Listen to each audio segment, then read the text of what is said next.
નમસ્તે ખેડૂત મિત્રો, હું મનોજ નોનિયો સીડ્સ કંપનીમાંથી. આજે આપણે રાજુલા તાલુકાના કોટડી ગામમાં છીએ. ત્યાંના એક ખેડૂત ભરતભાઈ લાખાભાઈ, જેમને આપણે મૃદુલા ટેટીનું વાવેતર કર્યું છે. તો આજે તારીખ 5/2/2026 ને આપણે લાઈવ પ્લોટનું નિદર્શન કરવા માટે આવ્યા છીએ. તો તમે પ્લોટ આજે જોઈ શકો છો, એની કન્ડિશન કે કઈ ટાઈપની છે. અત્યારે મેજરલી ડાઉની અને પાવડરી મિલ્યુના અતિશય પ્રોબ્લેમ ચાલુ છે ટેટી તરબૂચમાં. છતાંય તમે આ પ્લોટની કન્ડિશન જોઈ શકો છો, એકદમ ગ્રીનરી છે. ડિસીઝ ટોલરન્ટ બહુ સારો છે. પ્લસ તમને એમની બેઠક બતાવું. તમે એની બેઠક જુઓ કે છોડવે કેટલા ફ્રૂટ લાગેલા છે.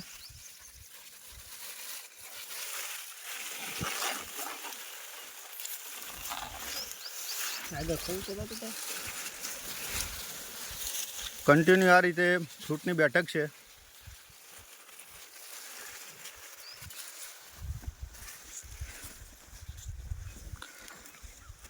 હવે આપણે ખેડૂત જોડે સીધી વાત કરીશું કે ગામની અંદર બીજા પ્લોટ છે અને એમાં અને આમાં શું ફરક લાગ્યો. તો આપણી જોડે વડલીના હસુભાઈ ખેડૂત છે અને પ્લોટના માલિક ભરતભાઈ છે. તો આપણે પહેલાં ભરતભાઈને વાત કરીએ કે ભરતભાઈ, ગામમાં બીજા પ્લોટ છે અને એમાં શું ફરક લાગે છે? એની કરતાં સારામાં સારું. તમે આ ટેટીનું નામ બોલો તો. મરદુલા કઈ ઓલી નોન્યુ સીટની મરદુલા. હવે બીજામાં અને આમાં ફેર શું લાગે તમને? એમાં પાવડરી હસોડો નથી ને એમાં ઓલા બધા અમારા ગામમાં બાજુમાં પ્લોટ છે એમાં બહુ પાવડરી. બરોબર. આમાં સ્પ્રે કદાચ તમે ફંગીસાઇડના લીધા હોય તો કેટલા લીધા છે અત્યારે? 2 સ્પ્રે માર્યા છે. અને બેઠકમાં અને બધી રીતે કેવું લાગે છે? સારામાં સારું. ઉત્પાદન તમને વીઘે એવરેજ કેટલું લાગશે? 350 થી 400. ટોટલ કેટલા વીઘા છે આપણે? આપણે છે 9 વીઘા.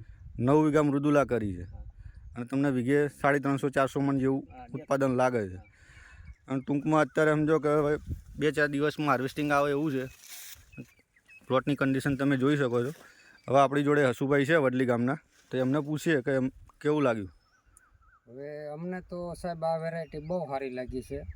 પછી રોગ પ્રતિકાર ઓછો, પછી ફળની બેઠક પણ સારી, પછી ઉપર સ્પ્રે 1 થી 2 વધીને 3 માર્યા, ચોથો પરે અમે માર્યો નથી. નોનિયો કંપની તાઇવાનની મૃદુલા નામની વેરાયટી બહુ સારી છે, બહુ સુંદર છે, અતિથી અતિ ગળપણ છે, એકદમ ફર્સ્ટ નંબરની વેરાયટી. બીજા ખેડૂતોને તમે શું ભલામણ કરો આ પ્લોટ જોયા પછી? તમે ના, બીજા ખેડૂતોને આપણે એવી જ ભલામણ છે કે ભાઈ ઓછે ખર્ચે ઉત્પાદન સારું, વેરાયટી સારી ને બધા આ કરો, કર્યા જેવું છે. ઓકે, આભાર.